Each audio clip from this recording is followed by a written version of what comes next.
Hello everyone, welcome back to our YouTube channel learn and fun. तो बच्चों, आज की इस वीडियो में हम क्लास 12th मैथ्स के उन टॉपिक्स के बारे में डिस्कस करने वाले हैं जो कि पास्ट 5 इयर्स में सबसे ज्यादा जिनसे क्वेश्चंस आपके पेपर में आए हैं। और ये वो क्वेश्चंस हैं, यानी कि ये वो टॉपिक्स हैं जिन पर बेस्ड क्वेश्चन रिपीटेडली पूछे जा रहे हैं। तो अगर आप इन टॉपिक्स को अपने प्री बोर्ड से पहले या फिर बोर्ड्स के टाइम से पहले अगर आप अच्छे से कवर कर लेते हैं तो आप बहुत बढ़िया मार्क्स गेन कर सकते हैं। तो पूरी वीडियो को आप एंड तक देखना ताकि आपको यह समझ में आ जाए कि किस किस टाइप के क्वेश्चन मुझे इस चैप्टर से करने हैं, ताकि आप ज्यादा से ज्यादा मार्क्स स्कोर कर सके कम टॉपिक्स को भी पढ़ के। तो चलिए जी, स्टार्ट करते हैं। अगर अभी तक आपने चैनल को सब्सक्राइब नहीं किया है तो फटाफट से चैनल को सब्सक्राइब कर ले, बेल आइकन पर क्लिक कर लेना ताकि हर क्लास की नोटिफिकेशन आपको टाइम पर मिल सके। इसके अलावा मैं आप लोग के लिए इंपॉर्टेंट क्वेश्चंस की सीरीज भी लेकर के आने वाला हूं इसी चैनल पर। तो किस चैप्टर में आपको सबसे ज्यादा प्रॉब्लम्स है वो चैप्टर कमेंट सेक्शन में लिख करके बताना, उन पर बेस्ड इंपॉर्टेंट क्वेश्चंस की सीरीज में आप लोग के लिए लेकर के भी आऊंगा। चलिए जी, तो स्टार्ट करते हैं। वीडियो शुरू करने से पहले एक बात ध्यान रखिएगा, वीडियो को पूरा एंड तक देखना है आपको। चलिए, सबसे पहला चैप्टर जो हमारा है वो रिलेशन एंड फंक्शन है। इस चैप्टर से अगर मैं बात करूं तो यहां पर टाइप्स ऑफ रिलेशन और इक्विवेलेंस रिलेशन, ये रिलेशन वाले पार्ट का वो इंपॉर्टेंट पार्ट है जहां से लगातार क्वेश्चंस आ रहे हैं। टाइप्स ऑफ रिलेशन में आपसे reflexive relation, symmetric relation, transitive relation, इस पर बेस्ड क्वेश्चन बहुत पूछे जाते हैं। इसके अलावा इसमें इक्विवेलेंस क्लास और इक्विवेलेंस रिलेशन पर बेस्ड अगर आप देखें तो लॉन्ग क्वेश्चन यानी कि 5 मार्क्स के भी क्वेश्चन आपके यहां पर प्रीवियस में देखने को मिले और इस बार के लेटेस्ट सैंपल पेपर में भी यहां से आपको क्वेश्चन पूछे गए हैं। तो इन टॉपिक्स को आप जरूर से बढ़िया तरीके से कर लेना। उसके बाद आता है 1-1 एंड ऑन टू फंक्शन। बच्चों, 1-1 ऑन टू, इसके नाम में कंफ्यूजन कई बच्चे हो जाते हैं। Injective function, surjective function, bijective functions. तो बच्चों, इंजेक्टिव मतलब कि 1-1 फंक्शन होता है, सरजेक्टिव मतलब कि ऑन टू, और बाइजेक्टिव मतलब कि वो फंक्शन जो 1-1 और ऑन टू दोनों होते हैं। अगर मैं इस टॉपिक से बात करूं तो एक फंक्शन आपको दे देगा और आपसे पूछेगा कि शो करिए कि फंक्शन 1-1 है। उसके बाद पूछ सकता है क्या यह फंक्शन आपका ऑन टू भी है। अगर ऐसा है तो फिर बाइजेक्टिव। इन पर बेस्ड क्वेश्चन लगातार पास्ट ईयर्स में पूछे गए। तो ये टॉपिक्स आपको इस चैप्टर से जरूर से कर लेना है, ठीक है। और अगर आपको ये चैप्टर नहीं क्लियर है तो प्लेलिस्ट में आप जाएंगे तो आपको वहां पर वीडियो मिल जाएगी रिलेशन फंक्शन पर, जिसमें ये टॉपिक्स को मैंने बहुत बेहतर तरीके से कवर किया है। तो इन टॉपिक्स पर बेस्ड इंपॉर्टेंट क्वेश्चन भी आपको वहां पर देखने को मिल जाएंगे। इसके बाद बच्चों बात करते हैं इनवर्स ट्रिग्नोमेट्रिक फंक्शन की। इनवर्स ट्रिग्नोमेट्रिक फंक्शन में सबसे ज्यादा जो इंपॉर्टेंट है इस टाइम पर अगर आप करना चाहते हैं अपने प्री बोर्ड्स के लिए जो कि अभी आपके स्टार्ट होने वाले हैं, उसमें आप डोमेन और रेंज जो इनवर्स ट्रिग्नोमेट्रिक फंक्शंस की है उनको अच्छे से कवर कर लेना, क्योंकि यहां से इस टाइप के क्वेश्चन बहुत पूछे जा रहे हैं कि साइन इनवर्स साइन 13 π/7, इसी तरह टेन इनवर्स कॉस इनवर्स के टर्म्स में पूछ सकता है। और ये जो टेबल है आपकी इनवर्स ट्रिग्नोमेट्रिक फंक्शंस की, इन पर बेस्ड अलग अलग तरीके से क्वेश्चन आ रहे हैं। तो इस चैप्टर का भी वन शॉट आपका जो प्लेलिस्ट में आप जाएंगे तो वीडियो अवेलेबल है, तो इन इंपॉर्टेंट क्वेश्चंस को आप वहां से भी कर सकते हैं। तो जरूर से आप इसके डोमेन और रेंज अच्छे तरीके से कर लेना। ग्राफ अगर आप नहीं भी करते हो तो ग्राफ पर डायरेक्ट कोई क्वेश्चन वैसे नहीं बनता है, लेकिन आपको ग्राफिकली मैंने सारी चीजें समझाई है, कैसे हम डोमेन और रेंज किस तरीके से कन्वर्जन होता है ट्रिग्नोमेट्रिक फंक्शन, फिर हम इनवर्स ट्रिग्नोमेट्रिक फंक्शन कैसे फाइंड करते हैं, रिस्ट्रिक्शन ऑफ डोमेन, ये सभी टॉपिक मैंने अपने वीडियो में क्लियर किए हैं। तो जरूर से जाकर के आप इसको कंप्लीट करिएगा। इसके बाद बच्चों तीसरा जो हमारा आता है जिसमें दोनों चैप्टर मैंने कवर किए हैं, मैट्रिसेस और डिटरमिनेंट। इन दो चैप्टर्स का वेटेज अगर मैं बात करूं तो 15 मार्क्स का है आपके यहां पर। क्वेश्चन बड़े हम बोल सकते हैं कि इंटरकनेक्टेड पूछे जाते हैं, इसलिए दोनों चैप्टर को एक साथ में अगर करें।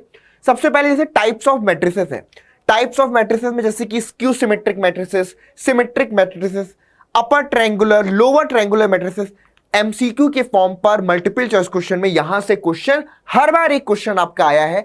तो टाइप्स ऑफ मैट्रिसेस को अच्छे तरीके से पढ़ लेना है। उसके बाद इन्वर्टिबल मैट्रिसेस में कि भाई कोई मैट्रिक्स ए और बी है, अगर दोनों इन्वर्टिबल है तो ए और बी का इनवर्स क्या होगा, इस पर बेस्ड क्वेश्चन भी आपका काफी ज्यादा यहां से पूछा गया है।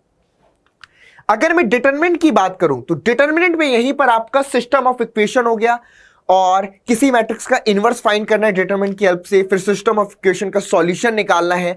इस पर बेस्ड क्वेश्चन आपको लगातार अगर आप देखेंगे तो देखने को मिल रहे हैं। इसके अलावा जैसे कि determinant of adjoint of A हो गया, या determinant of A into B, आपका डिटरमिनेंट ऑफ ए इंटू में डिटरमिनेंट ऑफ बी, इन रूल्स पर बेस्ड क्वेश्चन आपको यहां से काफी ज्यादा देखने को मिल रहे हैं। तो ये 3 टॉपिक हैं जो अच्छे तरीके से अगर आप मैट्रिसेस और डिटरमिनेंट में करोगे तो डेफिनेटली आपको इस चैप्टर से जो क्वेश्चन आएंगे वो आपसे हो जाएंगे।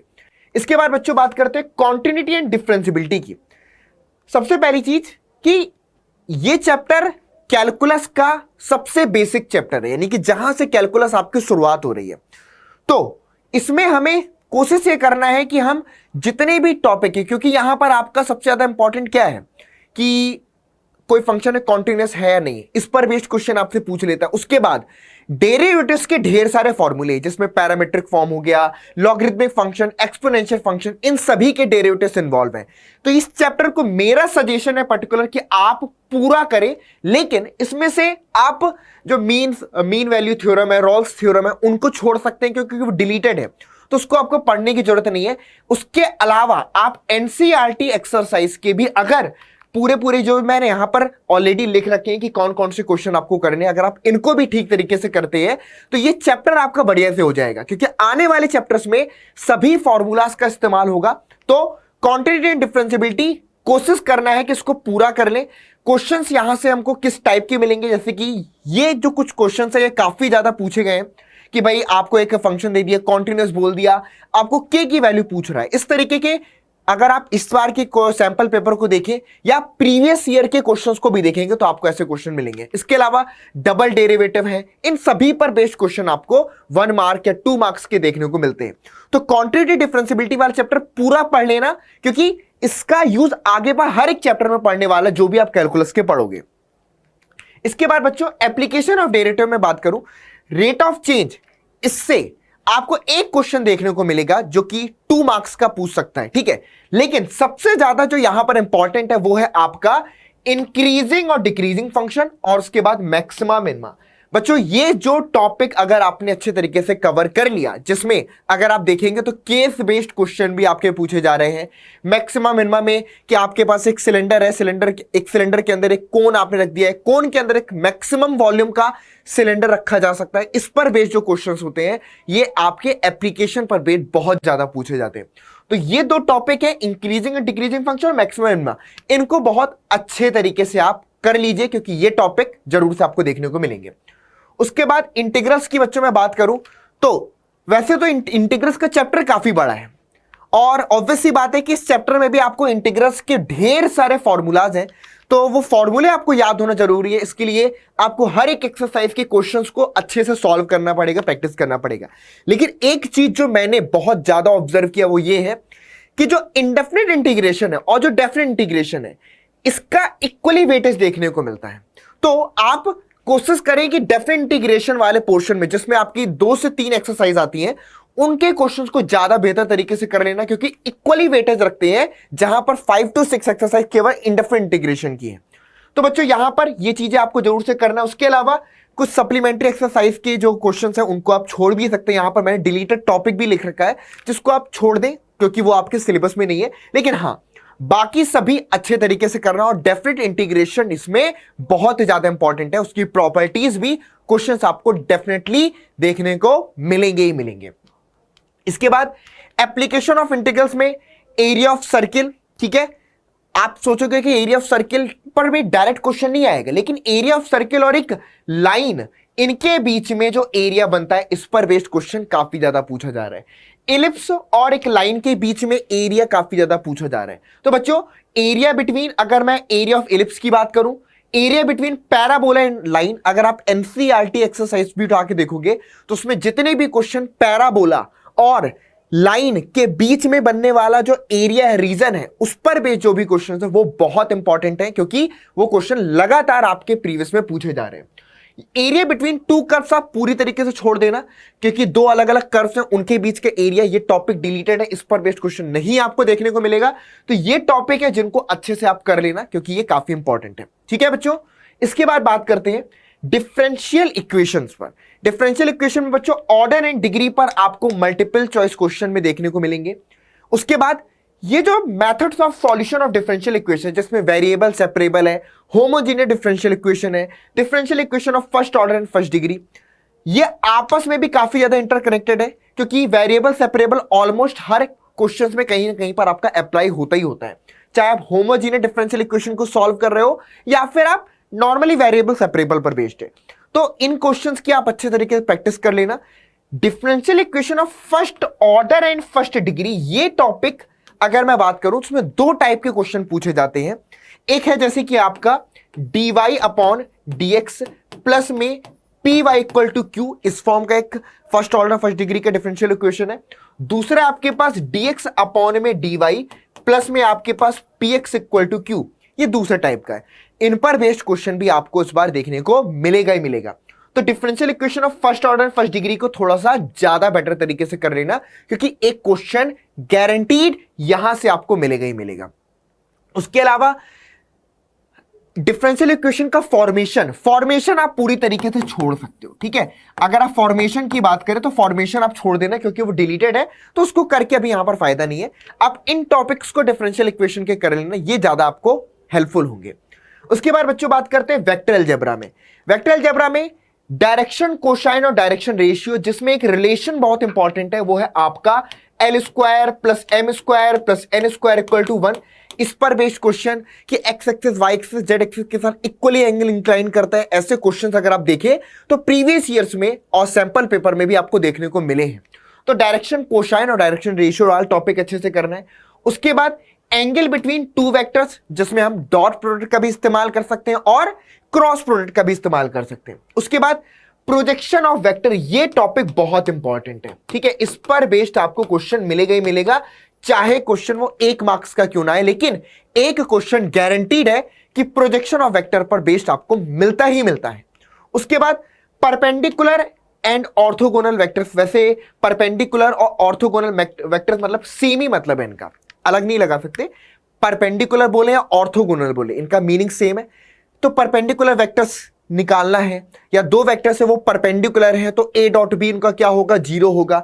इस पर बेस्ड क्वेश्चन आपके काफी ज्यादा पूछे जाते हैं। उसके बाद बच्चों perpendicular unit vector of given two vector, जिसमें हम क्रॉस प्रोडक्ट का इस्तेमाल करते हैं कि दो वेक्टर आपको दे दिया, अब उन दोनों वेक्टर के परपेंडिकुलर यूनिट वेक्टर निकालना है, तो a क्रॉस b का इस्तेमाल करके, या परपेंडिकुलर की डायरेक्शन में कोई मैग्नीट्यूड का वेक्टर पूछ लिया। तो ये टॉपिक आपका काफी ज्यादा, अगर मैं देखूं यहां से क्वेश्चन आपके पूछे जा रहे हैं, ठीक है। इसके अलावा बच्चों एंगल ऑफ ट्राइंगल हो गया, ठीक है। 1/2, अगर आपको दो वेक्टर दे रखे हैं, एक ट्राइंगल दे रखा है, ट्राइंगल की दो एडजेसेंट साइड्स के वेक्टर दे रखे हैं, तो एरिया ऑफ ट्राइंगल कैसे फाइंड करेंगे, 1/2 a cross b, magnitude of a cross b। Area of parallelogram कैसे फाइंड करेंगे, magnitude of a cross b। तो एरिया ऑफ ट्राइंगल और एरिया ऑफ पैरेललोग्राम सिंपल सा फॉर्मूले हैं, डायरेक्ट फॉर्मूला पर बेस्ड हैं ये सारे के सारे टॉपिक। तो एक एक बार आप इन टॉपिक्स पर बेस्ड जो जो क्वेश्चंस आपको दिख रहे हैं, आपकी एनसीईआरटी में दिख रहे हैं, या फिर अगर आपके पास कोई प्रीवियस ईयर क्वेश्चन बैंक है, तो इन टॉपिक्स पर बेस्ड क्वेश्चन आप जरूर से एक बार सॉल्व कर लें। ये हर हाल में यहां से क्वेश्चन पूछा ही जा रहा है। उसके बाद बच्चों 3D ज्योमेट्री की मैं बात करूं तो बहुत आसान हो गया हमारे लिए, क्योंकि प्लेन वाला पूरा का पूरा पोर्शन पूरा का पूरा डिलीटेड है। यानी कि अगर मैं आपका 11.3 एक्सरसाइज की बात करूं तो पूरा आपको छोड़ देना है। 11.1 और 11.2 यही बस दो एक्सरसाइज आपको करनी है, जिसमें आपकी जो लाइंस हैं उन लाइंस के बीच की डिस्टेंस, क्यू लाइंस, उन सभी पर बेस्ड क्वेश्चंस है बच्चों। तो 3D में हमें 11.1 और 11.2 अब बहुत थोड़ा ही रह गया है, क्योंकि प्लेन पूरा डिलीट हो गया। तो 11.1 11.2 इसको पूरा कर लो, है ना। फॉर्मूला बेस्ड है, डायरेक्ट फॉर्मूला आपको अप्लाई करना है और इजीली आप आंसर निकाल सकते हैं। तो इसको आप पूरी तरीके से कर लेना। मिसलेनियस एक्सरसाइज के भी कुछ क्वेश्चन है यहां पर, जैसे कि 1 2 3 4 5 6 7 9 और 20, ये मिसलेनियस के क्वेश्चन है जिनको कर लेना। प्लेन वाला टॉपिक आप पूरे क्वेश्चन के छोड़ सकते हो, ठीक है। इसके बाद बच्चों बात करते हैं लीनियर प्रोग्रामिंग प्रॉब्लम्स पर। इसका वेटेज सिर्फ 5 मार्क्स का है, लेकिन एक क्वेश्चन है जो सिंपल आपका पूछा जाता है कि आपको सिस्टम ऑफ इक्वेशन इनइक्वालिटीज दे देगा, उनके बीच में बाउंडेड कर्व आपको निकालना है। तो सिर्फ हमें बाउंडेड कर्व, बाउंडेड रीजन का एरिया पर बेस्ड पढ़ना है, यानी कि बाउंडेड रीजन पर बेस्ड जो है एक्सरसाइज 12.1 उसको करना है। अनबाउंडेड रीजन को हमें छोड़ देना है, जिसमें अनबाउंडेड रीजन आपका आता है उसको हम यहां पर स्किप कर सकते हैं। बाउंडेड रीजन को अच्छे तरीके से कर लेना और 12.1 एक्सरसाइज केवल आपको करनी है। बाकी 12.2 एक्सरसाइज आपका पूरी की पूरी डिलीटेड है, तो उसको आप छोड़ सकते हो। तो इसमें कुछ ज्यादा है नहीं, सिर्फ इतना ही पार्ट है जो आपको करना है। इसके बाद प्रोबेबिलिटी की अगर मैं बात करूं तो बच्चों ये चैप्टर ऐसा है कि अगर आप इसको कर रहे हो या तो पूरा करो, या तो पूरा करो, क्योंकि हर चीज इंटरकनेक्टेड है। कंडीशनल प्रोबेबिलिटी आपको आनी चाहिए, तब जाके आप बेस थ्योरम में अप्लाई कर पाओगे, है ना। और सभी चीजें आपस में इतनी ज्यादा इंटरकनेक्टेड है कि आप करो तो पूरा करो। सिर्फ इसमें आप छोड़ सकते हो तो वो ये है आपका वेरिएंस और स्टैंडर्ड डेविएशन, जो कि सिलेबस से डिलीटेड भी है, तो इनको आप छोड़ देना। उसके अलावा यहां पर ये सारे टॉपिक है जिसमें कंडीशनल प्रोबेबिलिटी हो गया, multiplication theorem of probability, independent event, total probability, ये सारे टॉपिक एक दूसरे से इंटरकनेक्टेड हैं। और आपको इसी चैनल की प्लेलिस्ट में प्रोबेबिलिटी पर बेस्ड एक वन शॉट वीडियो भी मेरा मिल जाएगा। बाकी मैं अलग से भी इंपॉर्टेंट क्वेश्चंस की सीरीज पर अपलोड करने वाला हूं, तो वहां से भी आप प्रैक्टिस कर पाएंगे। तो ये टॉपिक है जो प्रोबेबिलिटी में आपको अच्छे तरीके से करने हैं। तो बच्चों इन टॉपिक्स को करके आपको फायदा ये मिलेगा कि एक तो आपको जो प्री बोर्ड्स आ रहा है, उस प्री बोर्ड्स में आपको सबसे पहले तो किसी का 100% सिलेबस अभी कंप्लीट नहीं हुआ है। तो अगर आप ये सोच रहे हो कि मेरा पूरा सिलेबस कंप्लीट नहीं है तो क्या मैं प्री बोर्ड छोड़ दूं, तो ऐसा बिल्कुल भी नहीं करना है। जो टॉपिक मैंने आपको बताए हैं इन टॉपिक्स को भी आप अच्छे तरीके से कर लो, इनकी प्रैक्टिस कर लो। ये आपको प्री बोर्ड्स के साथ साथ आपके बोर्ड्स के पेपर में भी बहुत ज्यादा हेल्प करने वाले हैं। तो ये वीडियो आपको कैसी लगी जरूर से लिख करके मुझे कमेंट बॉक्स में लिख करके बताइएगा। और अगर अभी तक आपने चैनल को सब्सक्राइब नहीं किया तो फटाफट से जाओ चैनल को सब्सक्राइब कर लो, ताकि हर क्लास की नोटिफिकेशन आपको टाइम पर मिल सके। मिलते हैं इसी तरीके के नेक्स्ट सेशन में, तब तक के लिए good bye, take care to all of you.